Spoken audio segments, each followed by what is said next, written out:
ప్రభుత్వం ఏం పథకం ఇస్తుంది, ఆ పథకం ప్రజలకి ఎంతవరకు చేరుతోంది, ఎంతమంది లబ్ధిదారులు, ఆ తర్వాత వాళ్ళలో ఎంతమందికి అందుతోంది, అందితే ఎంత అద్భుతంగా ఉంది, అందకపోతే లోపం ఏంటి, ఇదంతా ఒకప్పుడు జర్నలిస్టుల యొక్క ప్రత్యేకమైనటువంటి బాధ్యత, సామాజిక బాధ్యత కింద తీసుకునేవాళ్ళు.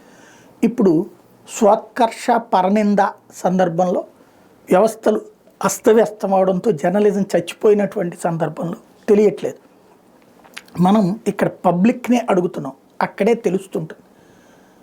గ్యాస్ సబ్సిడీ అన్నటువంటిది రాష్ట్ర ప్రభుత్వం ఒక సిస్టమ్ తీసుకొచ్చింది.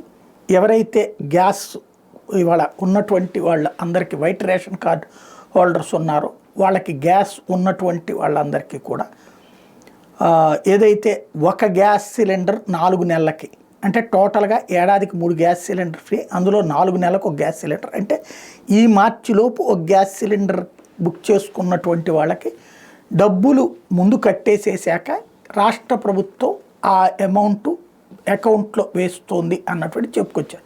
ఆ మధ్యన ఒక పెద్ద డమ్మీ చెక్ మీదన 800 కోట్ల రూపాయలు ఎంతో ఈ సదరు గ్యాస్ సంస్థలకు కూడా ఇచ్చారు. మరి అది క్యాష్ వాళ్ళకు కూడా ఇచ్చారా, లేకపోతే అది కేవలం అది డమ్మీ చెక్క మనకి తెలియదు. అది వాస్తవం ఏంటి అంటే ఏ ఏ సంస్థలకి ఎంతెంత అవుతుందో వాళ్ళకి విడిగా ముందుగా అడ్వాన్స్గా పే చేస్తున్నారా, లేకపోతే తర్వాత పే చేస్తారా కూడా తెలియదు. ప్రస్తుతానికి గ్యాస్ తీసుకుంటున్నటువంటి వాళ్ళకి ఈ సబ్సిడీ డబ్బులు వచ్చి పడుతున్నాయా, అంటే ఈ సిస్టమ్ కింద బుక్ చేసుకుంటున్న వాళ్ళకి పడుతున్నాయా, ఎన్ని రోజుల్లో పడుతున్నాయి, 48 గంటల్లోపు పడాలి అన్నటువంటి చంద్రబాబు గారు మరొకసారి స్పష్టం చేశారు.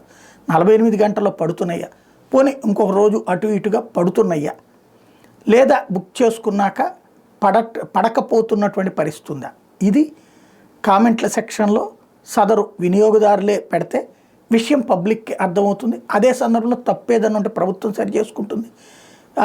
ఏ తప్పు లేకపోతే ప్రభుత్వాన్ని అందరూ అభినందిస్తారు.